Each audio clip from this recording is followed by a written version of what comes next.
Hello! Ito na naman. Another vlog. So, let's get ready. Dahil hapon na naman. Mag-work na naman tayo.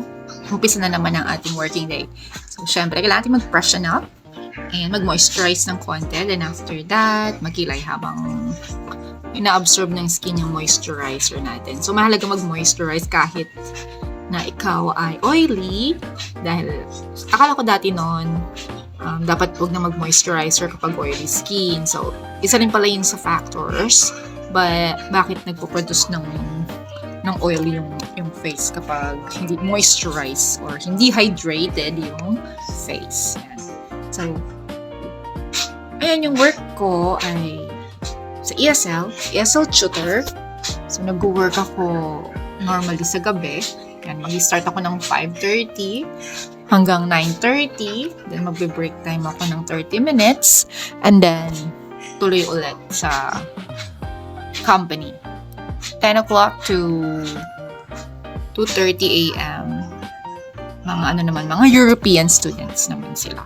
So, ganun po yung aking routine. So, sa umaga talaga ako natutulog. So, ayan. Mahalaga talaga tayong mag-freshen up para naman presentable rin tayo pag kaharap si student. So, matagal na ako dito sa work na to since 2017 at nagustuhan ko na din siya kasi ito lang sa bahay. Diyan ka lang, nakaharap ka lang sa computer mo. Lalo na sa mga mommies na katulad ko na hindi maiwan yung mga anak. So, perfect talaga to. Ayan. At saka, maganda kasi nito, pag out mo, after ng mga classes mo, wala na meetings, tapos na, log out ka na, pwede ka na matulog, or mag-Netflix kung gusto mo. Diba? Ang saya din. Pero kailangan mo talagang maging accountable kapag kasi akala ng iba pag work from home, wow, ang saya naman yan, sa bahay ka lang. Pero may schedule din po kasi ito sinusunod. So, kailangan talagang susundin mo yung schedule. Papasukan mo yung class na nakabook sa'yo. Lalo na kung connected ka sa company. At kahit na may private classes ka, same din.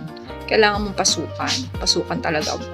Nakakahiya rin kasi mag-absent. Lalo na kung sa mga private classes kasi nagbayad na sila tapos di mo papasukan. So, kailangan talaga. And then, isa rin sa mga requirements nito ay yung backup. Lalo na kapag kalaban kasi natin dito ay power outages, yan, internet outage.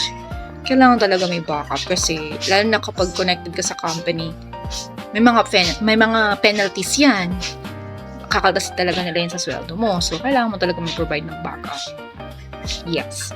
Ayan. So, yung perfume na yan, DIY yan. Pati yung lip tint na ginamit ko at cheek tint yan. Mahilig ako mag-DIY. So, kung bet nyong gumawa ng sarili nyong perfume, message lang kayo dyan, comment lang kayo dyan. At gawa tayo ng isang tutorial. Isang detailed tutorial how to make perfume. Lalo na kung magaling ka magbenta. Kasi ako hindi ako magaling magbenta. So, gumagawa lang ako ng perfume para sa amin, sa family. Tapos yun naman yung gamit ko ay hair perfume naman yan. Oil-based hair perfume. Siyempre kung may perfume para sa skin, may perfume din para sa hair. So, oil-based yan. So, ginawa. DIY din yan. So, kung bet mo rin yan, pwede akong gumawa ng tutorial per year.